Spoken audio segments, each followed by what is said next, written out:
Yo les gens, j'espère que vous allez bien, j'espère que vous êtes confortablement installés dans le bien-être de vous-même parce que c'est important. Bienvenue sur Let's Talk About Movies, les vidéos qui vous tiennent au courant de l'actualité de vos super-héros préférés adaptés en film. Moi c'est Terry LTM et en gros là aujourd'hui on va parler du film Blue Beetle que j'ai eu la chance de voir et waouh, il s'est passé beaucoup trop de choses. Mais avant de parler du film, je vous propose de regarder une petite interview que j'ai eu la chance de réaliser avec le réalisateur du film. Voilà, tranquille, au calme, ouais non, tout va bien. En gros le réalisateur s'appelle André Manuel Soto, c'est un réalisateur que j'ai eu la chance de rencontrer parce que Warner Bros m'a proposé d'aller à sa rencontre, c'était à Londres. Non seulement j'ai été reçu ultra bien dans un hôtel de fou, il y a eu une méga soirée et la méga soirée elle se fait genre, comment vous dire, c'était dans un building qui était si gigantesque que t'avais 1500 ascenseurs et les ascenseurs ils allaient tellement vite, t'avais l'impression que c'était genre une sorte de roller coaster, tu vois le truc. Donc plein de créateurs de contenu qui étaient là et à cette fameuse soirée j'ai rencontré le réalisateur André. On a kiffé de ouf parce que le mec est un gros fan de comics et ça fait plaisir de voir un réalisateur qui est pas juste là parce qu'il sait réaliser des films. Non, c'est un geek qui réalise un film de geek pour d'autres geeks. Et en plus de ça, il précise que voilà, c'est un geek hispanique qui a surtout aussi envie de toucher une communauté hispanique qui est bien trop sous-représentée dans les films en règle générale, mais en particulier dans les films de super-héros. Et oui, forcément, si on parle de Blue Beetle, on va parler de représentation et on en parle un petit peu dans cette interview. D'ailleurs, c'est quoi? Elle est là. So, I wanted to, first of all, I wanted to know what was the different inspiration that you used in the Blue Beetle movie? Well, I mean, we use a lot of inspiration, not just from the different iterations of Jaime, you know, not just from like the comic, the animation, or the video game. We also had a lot of fun creating the nostalgia factor from the movies that we were raised on. Yeah.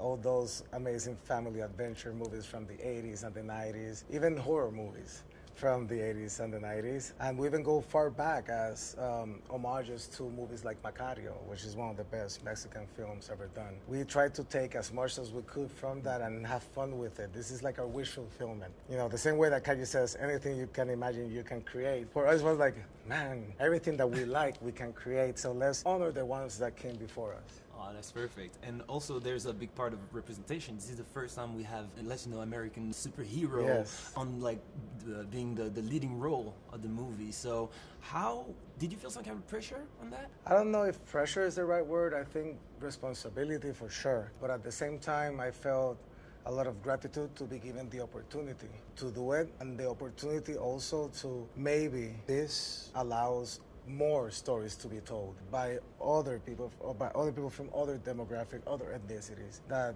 you know, we can tell story too, and we can be heroes of our stories as well. If that is something that we're able to achieve, I think we win. Perfect. Now I have a very quick little game, so you have to answer real fast. You have to answer fast, okay? It's gonna be a tricky one. Okay. Favorite movie of all time? Casablanca. Okay. Favorite DC superheroes? Not Blue Beetle. That is not Blue Beetle. That is not Blue Beetle. Man, I have to say Batman. Same, same for me. Favorite DC villain? I'm so intrigued with the backstory of Bane. Ooh, very interesting. Yes. Would you like to see like a solo movie on that one? Hey. You know it. All right. Favorite director? I have to say the one that I grew up with, Spielberg. Yes, I totally get that. And, But Kubrick is my G. Ooh, yeah, of Yeah. course. And an actor that you would love to work with? Benicio del Toro. Yeah, and last one, but I already know the answer, but that part is gonna come out way after the movie. Beginning of the Blue Beetle movie, is it a Green Lantern beam that we see? It is a Green Lantern beam that interferes with the Scarab, allowing the Scarab to have a symbiotic connection with Jaime. Because if not, the Scarab, the host, uses you, takes over, blows up, right? Exactly. Weapon, no. But now, because the Green Lantern hit him, now Jaime can actually interfere. Exactly. You know it? Of course I do. Like, people need to know that because it's important. Yeah, and it's there, Yeah. it's little. If you're paying attention, you'll catch it. You'll catch it. And when I saw it, I was like, yo, they did it. Yeah, They really did it. We did it. Thank you so much. I love the movie, and I can't wait I to see, appreciate it, like, man. to see, like, to actually feel people see the movie, Yeah. like, and be able to talk about it. And bring the whole families too. It's such a great experience. It is. Thank Yeah, you so man. much, man. I appreciate it, man. Thank you. Voilà l'interview, j'espère que ça vous a fait kiffer. Moi en vrai c'était un kiff. Et le mec, t'as vu comment il est stylé? On peut s'arrêter juste sur le fait que le mec soit quand même genre extraordinaire. Et moi je l'interview comme ça, je pars à Londres, hôtel de fou, je reviens, boum. Ah non mais est trop cool. Je suis trop content. J'ai beaucoup de chance dans la vie, hein. Je le reconnais, je suis bien conscient. Et là, c'était justement l'une des manifestations de cette chance. Et peut-être qu'au moment où vous êtes en train de regarder cette vidéo, je suis en train de vivre un autre truc super stylé. Si ça vous dit, on peut m'envoyer un petit peu de love. Là, vous faites un petit... Voilà, vous croisez les doigts et espérez qu'au moment où vous êtes en train de regarder cette vidéo, je suis en train de faire un truc cool qui me permettra de vous en faire une autre vidéo et ainsi de suite. On peut, hein? Moi, je trouve ça sympathique. Du coup, qu'est-ce que j'ai pensé de ce film Blue Beetle? Qu'est-ce que j'attendais de ce film Blue Beetle? Qu'est-ce que je voulais voir? Je voulais voir de bons effets spéciaux. Oui, parce que un film d'ici, j'avais besoin de le voir avec de bons effets spéciaux, même si, en effet, forcément, je vais faire une comparaison avec Flash. Flash, moi, le film, je l'ai vraiment kiffé et en effet, je comprends que certains effets spéciaux aient pu te décevoir. Je peux comprendre ça. Je peux comprendre qu'on ne soit pas en accord avec la vision qu'il a voulu apporter, enfin cette dimension un peu, voilà, où tout est stretch. Ok, peut-être que ça te plaît pas et je peux le comprendre. Moi, ça ne m'a pas sorti du film, mais je dois reconnaître que pour un film comme Blue Beetle, je me suis dit non, là, faites juste bien, d'accord? Pas de vision particulière de... Non.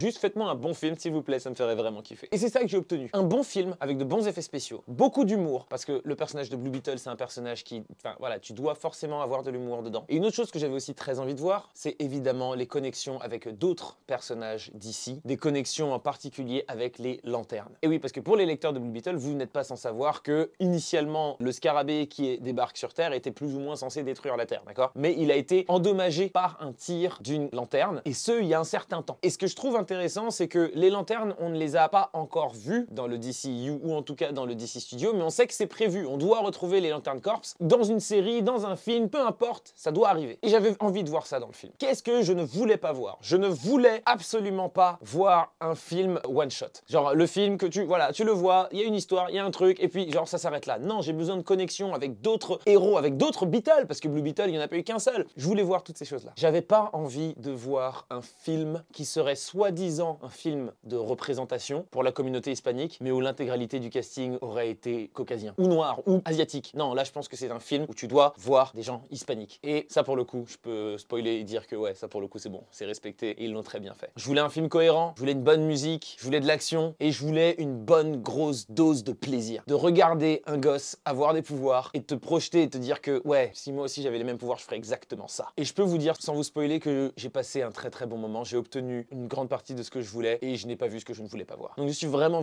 content, j'ai vraiment kiffé ce film, et j'ai hâte de le revoir, parce que quand je vous parle là, c'est vraiment peut-être 10 jours après l'avoir vu. J'y ai pensé, j'ai commencé un petit peu à poster sur les réseaux sans donner mon avis, pour voir un petit peu ce que vous aussi vous en pensiez, quelles sont vos attentes. Et je suis content parce que j'ai vraiment l'impression que vous attendez ce film et qu'il y a moyen que vous l'attendez pour les bonnes raisons. Je regardais un peu les commentaires et tout le monde l'attend vraiment à peu près pour la même chose. On veut un film feel good, où tu ressors avec le sourire et tu dis purée, j'ai passé un bête de moment. Et moi, tu vois, à chaque fois que je pense à ce film, je pense à la grand-mère. Ah oui, parce que forcément, la famille, c'est quelque chose de très important dans la culture hispanique, mais pas que. Mais et là, dans ce film, il te le montre genre tellement bien, et la grand-mère, elle est géniale. Quand vous aurez vu le film et que vous verrez cette vidéo, genre mettez un commentaire pour la grand-mère s'il vous plaît, sans spoiler pour tout le monde, mais bref, t'as capté. Et ce que j'ai aussi aimé, c'est que pendant cette interview que je fais avec le réalisateur, je sais qu'il y a des gens qui vont être un peu en mode oh là là, il y a des clichés sur les personnes qui viennent de ces pays-là. Moi, je lui ai posé la question, il m'a dit non, moi j'ai pris l'exemple de ma famille. Tout ce que vous voyez dans le film sont des choses qui soit me sont arrivées ou sont arrivées aux différentes personnes qui ont bossé sur le scénario, qui ont bossé sur le film. On s'est inspiré des choses qu'on vivait. George Lopez, qui joue l'oncle de Jaime Reyes dans le film, a improvisé la quasi-totalité de son texte. Il y a une ligne qui était à lui, c'est quand il dit que Batman, c'est un facho. ça, à la limite, ça c'est le moment où ils ont dit ok, non, ça par contre,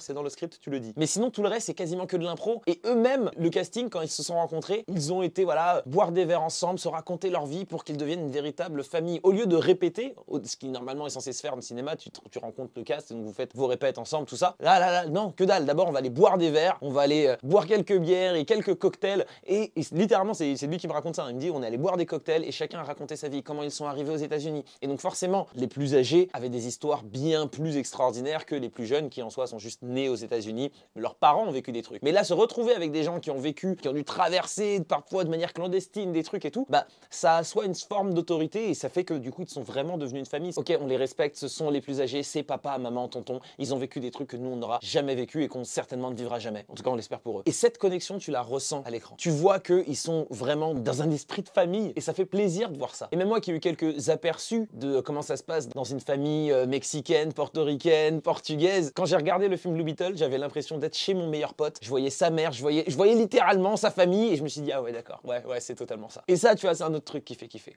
Maintenant, sur l'aspect purement comics, oui, le film est bien, oui, il y a de grosses séquences d'action, oui, les connexions entre les autres personnages et autres super-héros sont faites et ça ça fait vraiment kiffer. Je vais pas vous spoiler, ça arrivera un petit peu plus tard en fin de vidéo. Mais on retrouve toutes ces choses-là. Le code du cheminement du héros est totalement respecté. Et oui, ça fait kiffer parce qu'on est dans un monde totalement moderne, avec les codes de notre société, mais avec tous ces éléments un petit peu fantastiques et qu'ils arrivent à vraiment bien imbriquer ensemble, ce qui nous donne un univers cohérent. On regarde un truc et l'intrigue, voilà, tout va bien. Mention spéciale pour la musique, genre j'étais en train de kiffer l'intégralité du temps, que ce soit les séquences de composition pure et dure, les moments ultra cinématiques, ultra épiques, oui ça pour le coup ça envoie, mais aussi les petits passages, tu sais, on a toujours ces plans d'exposition où on arrive sur un quartier, tu vas voir une petite musique et tout, ben ces trucs là, ultra bien choisis, mais je pense que ça de toute façon tu le vois dès la bande-annonce, écoute juste la musique de la bande-annonce et tu vois que, genre, level.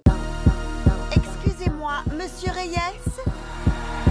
Et d'ailleurs, ça me fait aussi penser que le réalisateur, dans cette fameuse soirée où on est tous allés avec pas mal de créateurs de contenu anglais, il y avait une super musique, il y avait une DJ, elle était là, elle envoyait de ouf. Et entre elles, il était là en train de dire « Ah, mais voilà, c'est cool, genre c'est cette musique-là que je voulais entendre. » Parce qu'au début, genre c'était une musique un peu lounge. Et puis après, ils ont commencé à envoyer du gros son, de la reggaeton, hip-hop, tout ça. Et là, il était là « Oui, voilà, c'est ça que je veux. » Et quand tu entends le film, tu comprends que ouais, il a demandé ça, le mec. Et ça marche super bien parce qu'on est sur un super-héros qui est urbain, un super-héros qui vient de la cahier. L'acteur principal, Cholo, oh, il est génial. Je l'aime beaucoup. Je sais pas si vous l'aviez déjà vu dans la série Cobra Kai, mais il était déjà très bon dedans. Mais là, dans le film, il est génial. Et un truc, petit fun fact, c'est aussi une anecdote, je vous raconte toutes les petites conversations que j'ai pu avoir avec le réalisateur. Mais il me disait que la première fois qu'il a vu Cholo en Jaime Reyes dans le costume, où il avait la tête apparente, et il a pleuré parce qu'il s'est dit hey, on est en train de le faire. Premier super-héros hispanique. Et il y a plein de gosses qui vont vouloir porter ce costume-là. Parce que d'ailleurs, le costume est véritablement fait. Il n'y a pas de CGI, d'accord? Ça a été fait par une artiste, pas envie de dire de bêtises sur son origine, mais en tout cas, elle était hispanique. Mais je crois que c'était mexicaine, qui a du coup bossé sur ce costume et qui l'a rendu le plus réel possible, mais avec énormément d'éléments qui font que avec les lumières, t'as un peu cette impression de luisance, qu'il est un petit peu comme s'il était finalement fait de matière organique, ce costume, et qu'il bougeait à la manière du fait que c'est un scarabée qui s'est incrusté dans la peau de Jaime, tu vois. Et ça marche. D'ailleurs, mention spéciale pour la première transformation, ça glace le sang. Quand il se retourne et que tu vois le scarabée genre dans le dos là, ah ouais, c'est technique, hein. Maintenant, je vais spoiler. Donc si tu ne veux pas être divulgaché, je crois que c'est ça qu'on dit en français, fuis, pauvre fou, ok? Le film est cool. Oui. Il y a deux choses dont je suis genre vraiment très content. D'ailleurs, avant de spoiler, juste, il y a 2 scènes post-crédit dans le film Blue Beetle. La première est vraiment cool, la deuxième est sympathique. Mais la première, elle est très stylée. Je reviens au spoil. C'est bien un blaster de Green Lantern qu'on voit au tout début du film. Et ça, tu vois, ça fait kiffer. Et je peux te dire que c'est confirmé. Tu sais pourquoi? Bah parce que c'est le réalisateur qui me l'a confirmé. Regarde. It is a Green Lantern beam that interferes with the Scarab, allowing the Scarab to have a symbiotic connection with Jaime.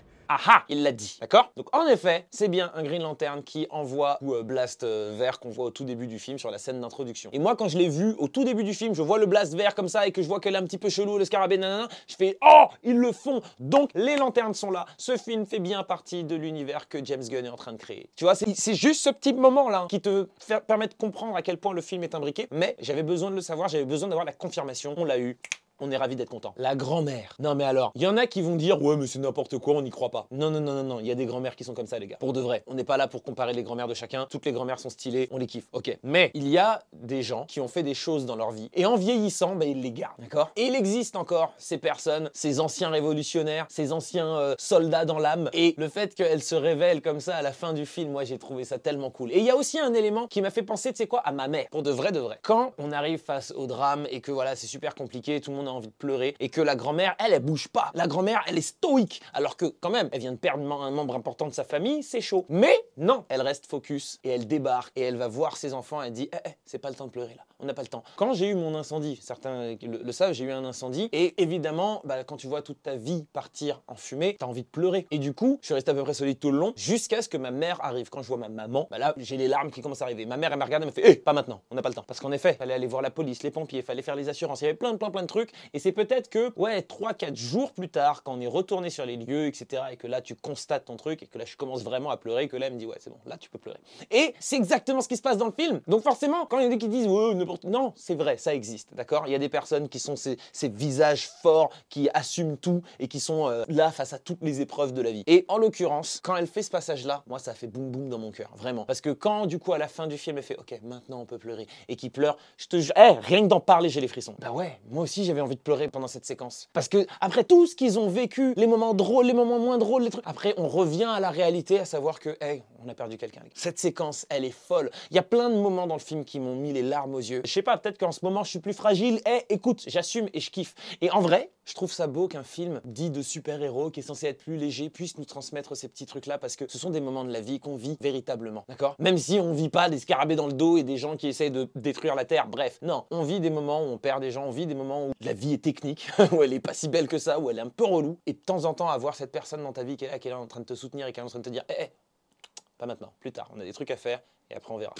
C'est trop fort. Je vous souhaite d'avoir des gens comme ça dans vos vies. Je trouve que le duo, là, deux jeunes, ça fonctionne assez bien. Que ce soit le duo frère et sœur et aussi Jaime et son love interest. Jenny Cord qu'elle interprète et donc c'est Bruna Marquezine. Le duo fonctionne bien, mais en fait j'ai l'impression que le duo entre Jaime et sa sœur fonctionne tellement mieux que de temps en temps on se dit ah bon limite on n'a pas trop envie de voir leur histoire d'amour, on a plus envie de voir le duo entre les frères et sœurs qui je trouve qu'ils sont quand même vachement efficaces et c'est genre ultra bien écrit. Et du coup l'actrice qui interprète sa sœur c'est Belissa Escobedo et leur duo il fonctionne vraiment trop bien. Les vannes sont trop drôles parce que j'ai l'impression de me voir avec ma sœur ou avec mon frère. Je sais pas pour vous, qu'est-ce que vous en avez pensé d'ailleurs de ce duo là? Le père, Damian Alcázar, dans le film il est tellement touchant. Ah, tout le monde veut un papa comme ça, il est trop bien. Non, il est génial. Puis il joue tellement bien, il a un tel truc et tout. Alors je sais qu'il y a un truc qu'il faut quand même dire, c'est que tous ces acteurs en ce moment ils sont en grève, d'accord? Parce qu'il y a la grève aux États-Unis des acteurs et des scénaristes. Et donc ces gens-là ne peuvent même pas faire la promotion de leur film. Même s'ils voulaient le faire, ils peuvent le faire qu'à moitié parce qu'ils doivent rester solidaires de tout un groupe. Et je peux comprendre ça. Mais ça me fait tellement de peine parce qu'ils ont voulu toute leur vie avoir un film super-héros avec un super-héros hispanique. Et maintenant qu'ils l'ont fait, Cholo, il a réussi à obtenir ce casting. Il peut pas le défendre. Alors le réalisateur fait tout son possible, il le fait. Et je pense que du coup, peut-être que les créateurs de contenu, qui ont kiffé le film en tout cas, qui ont kiffé, peut-être que ces créateurs de contenu, ils devraient essayer de faire ce taf à côté. D'en parler, bouche à oreille, dire hey, les gars, allez voir Blue Beetle, c'est super cool, faites-le, vraiment. Si vous avez vraiment kiffé le film, dites aux gens d'aller le voir. Parce que je pense qu'ils le méritent et ce serait bien qu'il y ait une suite. Parce que la fin, deuxième scène post-crédit, on parle quand même du fait qu'on entende la voix de Monsieur Cord. Ça veut dire qu'on va certainement avoir un moment où on a les deux Blue Beetle en même temps. Le Blue Beetle ultra high-tech qui est chaud, qui est là pour tous les gadgets et le Blue Beetle qui a pas vraiment besoin de gadgets parce qu'il a dans son dos une arme de destruction massive. Donc moi je pense que la combinaison elle peut être vraiment stylée et en plus lui, Cord, père avec du coup George Lopez l'oncle, la connexion elle peut être assez marrant, ils peuvent créer des trucs assez stylés. Je pense que ça peut être bien. D'ailleurs, George Lopez, encore une fois, exceptionnel, mais est-ce qu'on n'a pas tous cet oncle là? Ou c'est juste moi? Moi je l'ai cet oncle, hein. L'oncle parano, bizarre, qui pense qu'il est recherché par le FBI alors que le seul truc qu'il fait c'est regarder des films de manière illégale sur internet. Ouais, on vous l'avez pas? Qui dit ah non, faut cacher ton écran, faut truc parce que attends, il t'espionne. Je l'ai cet oncle là et je l'aime beaucoup. Bref les amis, j'espère que vous avez kiffé cette vidéo, j'espère surtout d'abord que vous avez kiffé le film Blue Beetle. Si vous l'avez vu, si vous ne l'avez pas vu, allez le voir. Foncez. Peut-être que je vous ai un petit peu spoilé certains trucs, mais de toute façon, je vous avais prévenu, vous êtes resté en votre méconscience, hein. Mais du coup, allez le voir. Parlez-en autour de vous. Faisons en sorte qu'on ait un beau succès pour un film DC Comics. Ça me ferait vraiment plaisir. Et j'imagine que ça leur ferait plaisir à eux aussi. Mais surtout, oui, ça fera plaisir à DC. On est d'accord. Ça fera plaisir à Warner, ils feront des sous. Mais je sais qu'il y a un mec qui a réalisé ce film. Il y a un autre mec qui a joué le premier rôle. Il y a d'autres gens qui ont bossé sur le maquillage. Il y a des gens qui ont bossé uniquement sur installer des roues en dessous des rails pour faire un petit slide, d'accord? Il y a tous ces gens-là, eux, je sais qu'ils seraient contents qu'on aille voir le film, qu'on en dise ce qu'on en pense, qu'on aime ou qu'on n'aime pas, mais qu'on aille voir le film vraiment et qu'on se fasse notre propre avis. Et pas juste parce qu'il y a un mec avec un bonnet ou sans bonnet qui t'a dit d'aller le voir ou qui t'a dit qu'il était bien. Allez-y, regardez le film et dites-moi ce que vous en pensez. J'espère que vous étiez confortablement installés dans le bien-être de vous-même parce que c'est important. On se retrouve très bientôt. D'ici là, regardez Blue Beetle. Ciao.